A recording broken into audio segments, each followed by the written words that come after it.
श्रीलंका में कोरोना महामारी के बीच हुए चुनाव के नतीजे आ गए हैं।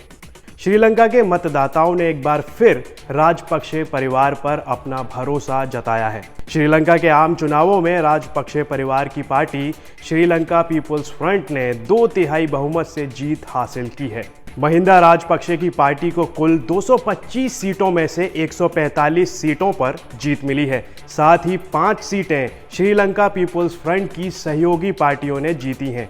श्रीलंका के राष्ट्रपति गोटबाया राजपक्षे ने देश के संसदीय चुनाव में अपनी पार्टी की बड़ी जीत का ऐलान किया।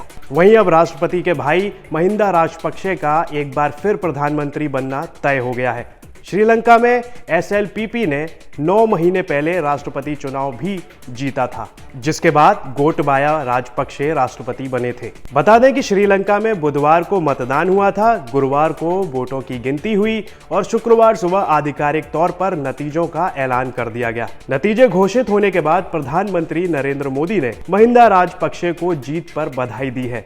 आपको बता दें कि बीते 2 दशक से श्रीलंका की राजनीति में विवादित राजपक्षे परिवार का दबदबा रहा है। महिंदा राजपक्षे इससे पहले 2005 और 2015 तक श्रीलंका के प्रधानमंत्री रह चुके हैं। अब ये सवाल खड़ा होता है कि इस चुनाव परिणाम का श्रीलंका के भारत और चीन के साथ रिश्तों पर क्या असर पड़ेगा। 10 साल से अधिक समय से चीन श्रीलंका को वित्तीय रूप से मदद कर रहा है। अब उसने श्रीलंका के दक्षिण पश्चिमी तट के पास अम्बाथोटाई में महिंदा राजपक्षे बंदरगाह को अपने नियंत्रण में ले लिया है।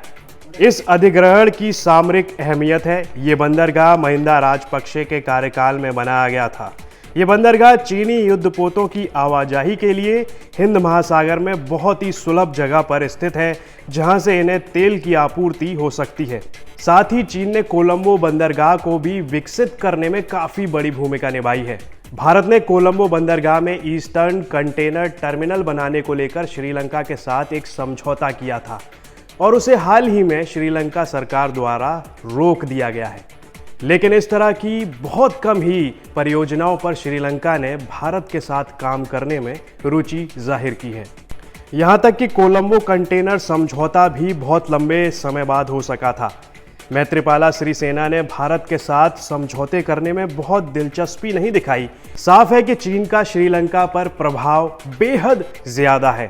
विशेषज्ञों का मानना है कि पड़ोसी देशों से श्रीलंका के संबंधों में बहुत कुछ बदलाव नहीं आने वाला है। चुनाव में कोई भी उम्मीदवार जीतता वो भारत और चीन के साथ दोस्ती ही चाहता।